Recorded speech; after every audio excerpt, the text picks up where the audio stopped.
एक रात जब सेल्मा अपने डैड के साथ थी तब उसने न्यूज में देखा कि लैटिन अमेरिका में एक एसिडिक बारिश हो रही है जो आम बारिश से 1000 गुना ज्यादा खतरनाक है। इस बारिश से हजारों जानवर मारे गए हैं। वैज्ञानिकों का कहना है कि यह बारिश पॉल्यूशन और ग्लोबल वार्मिंग के कारण हो रही है और जल्द ही नॉर्थर्न हेमिस्फेयर के साथ कई जगह में भी पहुंचेगी। अगले दिन भारी बारिश शुरू हो जाती है। एलिस नोटिस करती है कि सेल्मा ने अपने रूम की खिड़की खुली छोड़ दी है। वह फर्श पर तौलिया रख देती है ताकि पानी अंदर न आए, लेकिन उसे पता नहीं चलता कि तौलिए का रंग हल्का पड़ने लगा है। अगले दिन बारिश रुक जाती है लेकिन आसमान पर बादल छाए रहते हैं। न्यूज में हर जगह अचानक बारिश होने की खबरें आने लगती हैं और इस बीच मिचेल नोटिस करता है कि जमीन पर पड़ा पानी अजीब तरीके से चिपचिपा हो गया है। उसी समय एलिस का कॉल आता है। वह सेल्मा को स्कूल से जल्दी लेने के लिए कहती है क्योंकि बारिश की वजह से उसे डर लग रहा है। स्कूल पहुंचने पर पता चलता है कि पूरी क्लास हॉर्स राइडिंग के लिए जंगल गई है और बच्चों ने अपने फोन भी छोड़ दिए हैं। बाद में मिचेल और एलिस जंगल की तरफ बढ़ते हैं, लेकिन वहां पहले से ही पेरेंट्स की लंबी लाइन लगी होती है।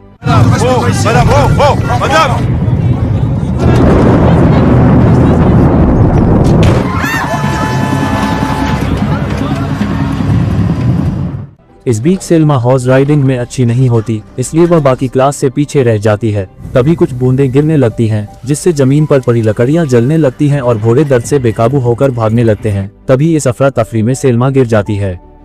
थोड़ी देर बाद मिचेल और एलिस कार से बाहर निकलकर पैदल जंगल में सेल्मा की तलाश शुरू करते हैं। मिचेल स्टेबल्स में जाता है जहां घोड़े बुरी तरह से घबराए हुए होते हैं। इसी दौरान सेल्मा किसी तरह वहां पहुंच जाती है और मिचेल से मिलती है।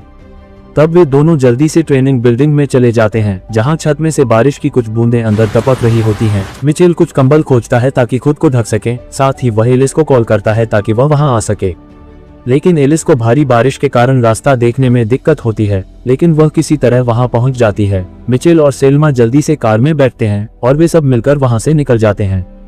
पर जैसे ही वे सड़क पर वापस लौटते हैं, वे लोगों की चीखें सुनते हैं जो एसिड रेन के कारण दर्द में तड़प रहे होते हैं।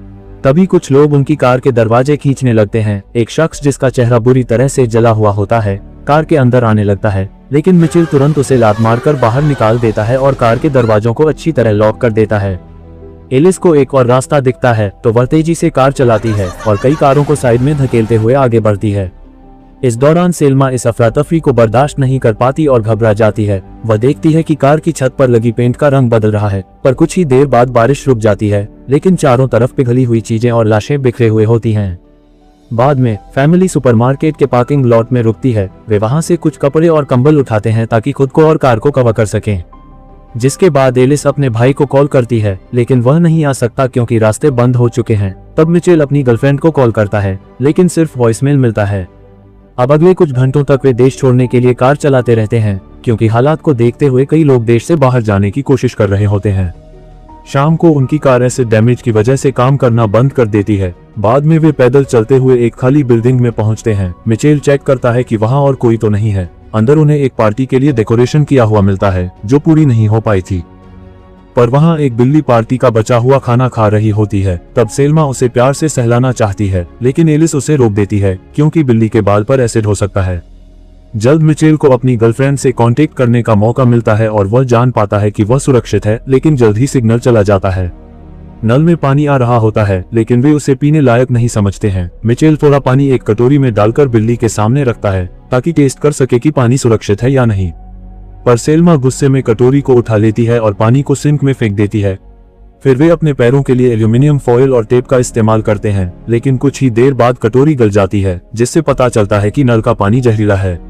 अब फ्रिज में सिर्फ शराब और पार्टी का बचा हुआ खाना होता है, तो वे उसी से डिनर करते हैं। पर सेल्मा परेशान होती है कि वे पैदल चलकर जिंदा नहीं बच सकते हैं।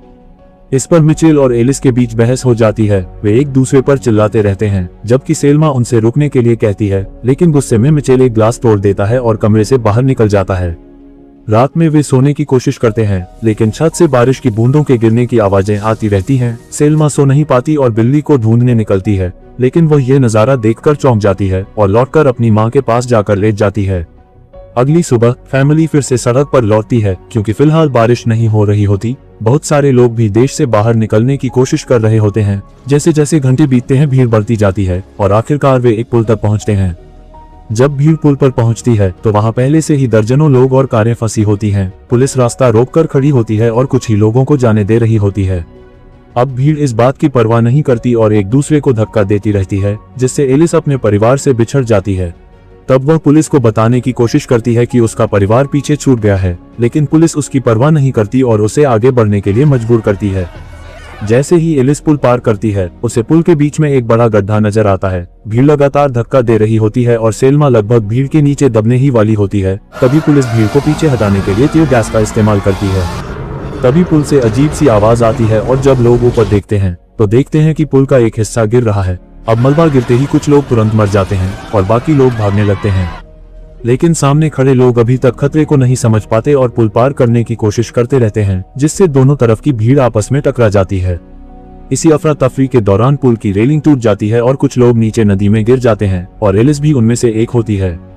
एलिस गिरते ही एसिड का पानी उसकी त्वचा को जलाने लगता है। सेल्मा ये सब देखती है और किनारे की ओर दौड़ती है ताकि अपनी मां को बचा सके, लेकिन मिचेल उसे रोक लेता है इससे पहले कि वह पानी को छुए। अब दोनों को बस रोते हुए देखना पड़ता है कि कैसे एलिस का शरीर पानी में बह जाता है। अब जब पुल का रास्ता बंद हो गया है तो पुलिस बाकी भीड़ को एक मिलिट्री बेस ले जाती है। बाद में मिचेल अपनी गर्लफ्रेंड को कॉल करता है, लेकिन एलिस का भाई फोन नहीं उठाता। बाद में भीड़ को अलग अलग मिलिट्री ट्रकों में बैठाया जाता है और सफर के दौरान वे आपस में बचा हुआ पानी बांटते हैं। आखिरकार ट्रक एक ब्लॉक रोड पर रुक जाते हैं। सैनिक सभी लोगों को पैदल चलने के लिए कहते हैं और उन्हें रेड स्मोक देखने की सलाह देते हैं ताकि कोई रास्ता न भूले। तभी वे देखते हैं कि काले बादल तेजी से पास आ रहे हैं, जिससे सभी तेजी से भागने लगते हैं। सेल्मा कमजोर होती है और बार बार गिर रही होती है। तब मिचेल उसे उठाकर सहारा देता है और साथ लेकर आगे बढ़ता है, पर इस देरी की वजह से वे भीड़ से अलग हो जाते हैं। लेकिन अच्छी किस्मत से मिचेल को पास में एक टनल मिलती है और वह जल्दी से पत्तों और मिट्टी को हटाकर उनके छिपने के लिए जगह बनाता है। जल्द बारिश शुरू हो जाती है। इतनी ज्यादा बारिश होती है कि कुछ बूंदें टनल के अंदर तक आ जाती हैं और मिट्टी को पिघलाने लगती हैं। अब मिचेल और सेल्मा को अंधेरे में धीरे धीरे आगे बढ़ना पड़ता है, पर मिचेल फिसलकर गिर जाता है, जिससे एसिड युक्त नमी उसे जला देती है। कुछ देर बाद उन्हें आखिरकार सुरंग का बाहर निकलने का रास्ता मिल जाता है। अब बारिश रुक चुकी होती है, लेकिन मिचेल का फोन बंद हो चुका होता है। वे घंटों तक चलते रहते हैं और आखिरकार कुछ घर नजर आते हैं, लेकिन मिचेल के दरवाजा खटखटाने के बावजूद कोई जवाब नहीं देता है। अब थकावट और दर्द से मिचेल सड़क पर गिर जाता है। सेल्मा रोती हुई सड़क के बीच मदद मांगने लगती है। जब मिचेल होश में आता है तो वह खुद को एक घर के अंदर पाता है और यह घर डेबोरा और उसके बेटे का होता है। डेबोरा उन्हें पानी और साफ कपड़े देती है, लेकिन खाने को देने से इनकार कर देती है क्योंकि उसके पास सिर्फ अपने और अपने बेटे के लिए ही खाना होता है। सेल्मा घर में घूमती है और एक कमरे में एसिड के दाग के साथ एक अजीब सी मशीन देखती है जो प्लास्टिक से ढकी होती है। जैसे ही वह उसे छूने वाली होती है, डेबोरा वहां आ जाती है। जल्द डेबोरा समझाती है कि यह मशीन उसके बेटे के डायलिसिस के लिए जरूरी है। तब मिचेल उसकी मदद करने के लिए तैयार हो जाता है ताकि मशीन को नीचे ले जाया जा सके, जिससे उसका बेटा एसिड के संपर्क में न आ सके। डेबोरा तब उससे थैंक्स कहती है और मिचेल और सेल्मा को रात भर रुकने की इजाजत दे देती है। साथ अब वह कुछ खाना भी उनके साथ बांटने के लिए तैयार हो जाती है। इसके बाद मिचेल एक कुल्हाड़ी लेता है और पड़ोसी के घर में जाने की कोशिश करता है, लेकिन तभी काले बादल तेजी से आने लगते हैं, जिस कारण मिचेल को जल्दबाजी में लौटना पड़ता है। अब बाहर तूफान तेज हो रहा होता है और डेबोरा समझ जाती है कि यह घर ज्यादा देर तक नहीं टिक पाएगा, इसलिए वह एक कठिन फैसला लेती है। मिचेल और सेल्मा को सुरक्षित रखने के लिए वह उन्हें गैराज में सुलाने का फैसला करती है, पर जब वे दोनों सो जाते हैं तो डेबोरा चुपके से गैराज का दरवाजा बंद कर देती है। इसके बाद वह अपने बेटे के पास जाकर उसे सुलाने के लिए लोरी गाने लगती है और मौत का इंतजार करती है। जल्द ही घर के कई हिस्से गलने लगते हैं, खासकर पानी के नल। दीवारों पर पेंट ऐसे फैलने लगता है जैसे खून बह रहा हो। हीटर से भी जहरीला धुआं निकलने लगता है। लेकिन मिचेल और सेल्मा इस शोर से जाग जाते हैं और डेबोरा और उसके बेटे को देखने की कोशिश करते हैं, लेकिन दरवाजा बंद होता है। जल्द जहरीला धुआं डेबोरा और उसके बेटे तक पहुंचने लगता है। तभी ऊपरी मंजिल का हिस्सा टूटकर गिर जाता है। तब मिचेल तेजी से सेल्मा को वहां से खींच लेता है, जबकि वह लड़के का नाम लेकर चिल्लाती रहती है। सेल्मा अपने नए दोस्तों को नहीं छोड़ना चाहती, लेकिन मिचेल उसे डेबोरा की कार में बिठा देता है। इसके बाद मिचेल गैराज का दरवाजा खोलता है और गाड़ी चलाकर वहां से निकल जाता है। बाहर बहुत अंधेरा होता है और मिचेल केवल कार की हेडलाइट्स के सहारे आगे बढ़ रहा होता है। ये कार इलेक्ट्रिक होती है और कंप्यूटर की आवाज बार बार सिस्टम के फेल होने की चेतावनी दे रही होती है, पर अब कार खुद को सेफ्टी मोड में डाल देती है और बंद हो जाती है। तब मिचेल इसे फिर से चालू करने के लिए कई बार उसे मारता है और आखिरकार कार फिर से चलने लगती है और बिना किसी अंदाजे के वह गाड़ी चलाता रहता है।